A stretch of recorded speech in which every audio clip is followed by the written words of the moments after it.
Kapidongski TV. Kapedongski, shout out. Andan din po si Kapidongski. Kaya taga ano si Kapidongski, taga Padada yan eh. Nabudunsor, Kapidongski. Nako, BB girl Erica may sakit. Bakit kaya madalas nagkakasakit si Erica ngayon? Ano nga ba ang dahilan?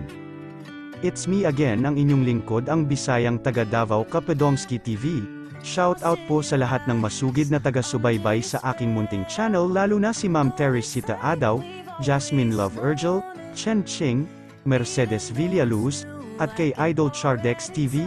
Shout out mga idol dahil present talaga kayo palagi sa aking upload at update kay BB Girl Erica.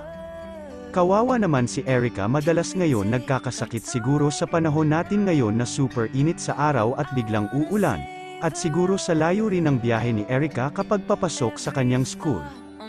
Sa My Day nga ni Ate May si Erica at si BB Zoe, at dito nga may nakasulat na, may sakit ang mama ni Zoe, at may emoji na nakatawa at nakalabas dila.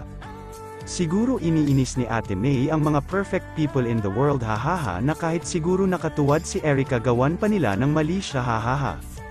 Dahil alam naman natin na sinabi ng mga perfect people in the world na may anak na raw si Erica at si Zoe raw ang anak ni Erica, kaya iniinis ni Ate May ang mga perfect people in the world, hahaha.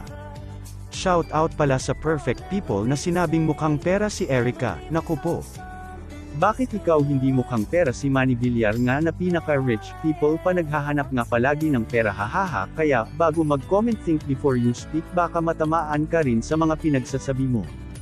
By the way, magpagaling ka BB Girl Erica, huwag pabayaan ang sarili, uminom ng vitamins at kumain sa tamang oras, at huwag magpadala sa mga perfect people in the world. Huwag mo dibdibin yung mga sinasabi nila dahil perfect people raw yan sila, hahaha. Kaya Erica, kung batuhin ka ng bato, batuhin mo rin sila ng red ribbon, hahaha. Hanggang dito na lang muli ang inyong lingkod, hanggang sa muli ang Ginoo naga uban ka na tong tanan, og daghang salamat sa inyong tanan. I love you all.